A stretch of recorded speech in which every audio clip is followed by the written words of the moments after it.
అలెక్య, ఏమైంది? ఇంట్లో ఏదో పరిస్థితి అంత బాగోలేదు, మాట్లాడాలన్నా? ఎలుకలు తోడితే ఇల్లు ఎలా ఉంటుందో ఇప్పుడు నా బుర్ర అలా ఉంది ప్రియా. ఏమైంది? మళ్ళీ ఏమన్నా సుహాసిని గురించి ఈ విషయం తెలిసిందా? ఆ సుహాసిని టాపికే కదా మా ఇంట్లో వైరల్ అయ్యే టాపిక్. ఇంతకీ మ్యాటర్ ఏంటి? అసలు అది బతుకుందో లేదో కూడా అర్థం కావట్లేదు. ఇంట్లో వాళ్ళంతా విపరీతమైన టెన్షన్లో ఉంటున్నారు. ఎవరో మనిషి చేస్తే ఇంట్లో విషాదం ఎలా ఉంటుందో ఇప్పుడు మా ఇంట్లో అదే వాతావరణం ఉంది. అసలు వీళ్ళంతా సుహాసిని గురించి ఎందుకంతలా టెన్షన్ పడుతున్నారో నాకేం అర్థం కావడం లేదు. ఒకవేళ రాఘవ సుహాసిని నిజంగానే ప్రేమించుకోనుంటే? వాళ్ళకంటే ముందు నిన్ను చంపిస్తాను. Alekhya cool cool cool. ఏదో మాట వరుస కన్నాను, అంతలా సీరియస్ అవుతావేంటి? ఎందుకంటే నా బావంటే నాకు ప్రాణం, నా బావంటే నాకు పిచ్చి. ఇది వల్ల అర్థం చేసుకోవట్లేదు. బావ విషయంలో నేను చాలా కాన్ఫిడెంట్ గా ఉంటాను.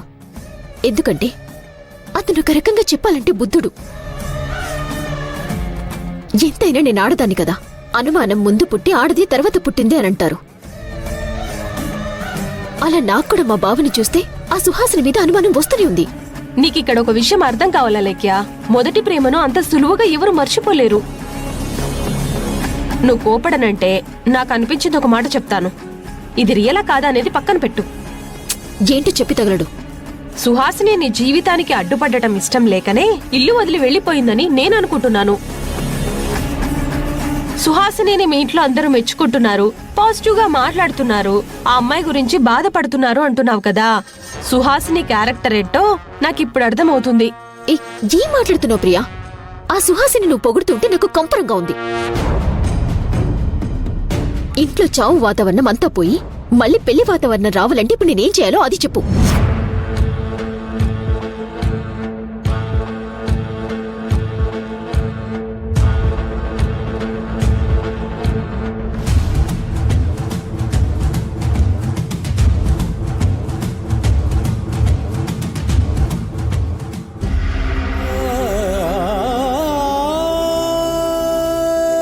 ఈ టాబ్లెట్స్ కావాలి.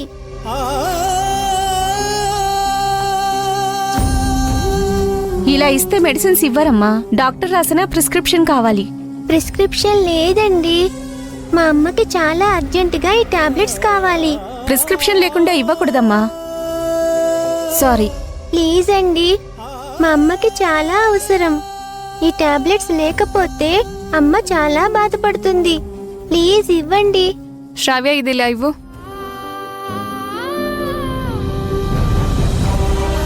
ఈ పాపకి టాబ్లెట్స్ అర్జెంటుగా కావాలి. ఈమెకి చాలా ఇంపార్టెంట్. చాలా అడ్వాన్స్ స్టేజ్లో ఉన్న వాళ్ళకే ఇవి ఇస్తారు. ఈ స్టేజ్లో ఉన్న వాళ్ళు ఎక్కువ రోజులు బ్రతకరు. ఆ అమ్మాయికి టాబ్లెట్స్ ఇచ్చే శ్రావ్య. ప్రిస్క్రిప్షన్ లేకుండా ఎలా ఇస్తాం? ఇవ్వకూడదు కదా. రేపు ఏదైనా జరగరాంది జరిగితే మనల్ని అంటారు కదా. ఎటువంటి హాని జరగదు. ఈ టాబ్లెట్స్ ఇవ్వచ్చు.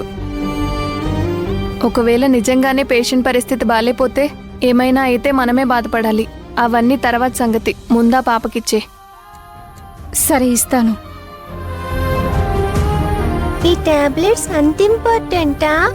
అవునమ్మా, చాలా అడ్వాన్స్ స్టేజ్లో ఉంటే తప్ప ఈ టాబ్లెట్స్ వాడరు. ఇలాంటి టాబ్లెట్లు ముందుగానే తెచ్చిపెట్టుకోవాలి. అలాగే అక్క.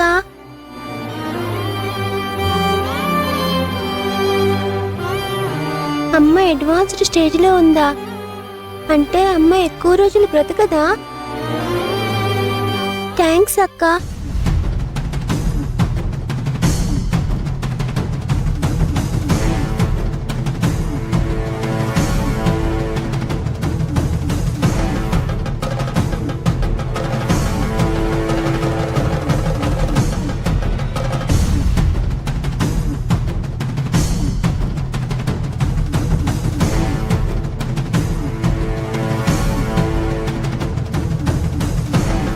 చూడు, ఈ రోజుల్లో ఇంత చిన్న పిల్లల్ని కూడా మెడికల్ షాప్ కి పంపించే తల్లిదండ్రులంటే నాకు చాలా కోపం వస్తుంది. ఏయ్, అసలు నేనే మాట్లాడుతున్నాను, నువ్వే మాట్లాడుతున్నావు.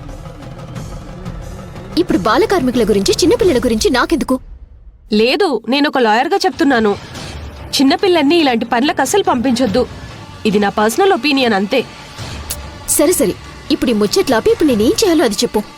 ఈ సృష్టిలో ఎంత పెద్ద కష్టం వచ్చినా రోజులు గడిచే కొద్దీ అవే మారతాయి. అలాగే రాఘవ్ కూడా మారతాడు. అతను చాలా మంచి వ్యక్తి.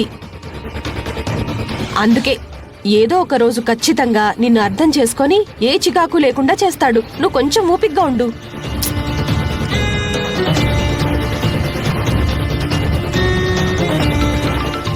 మా లాయర్ ఫోన్ చేస్తున్నారు. Hello sir. ప్రియా ఎక్కడున్నావు?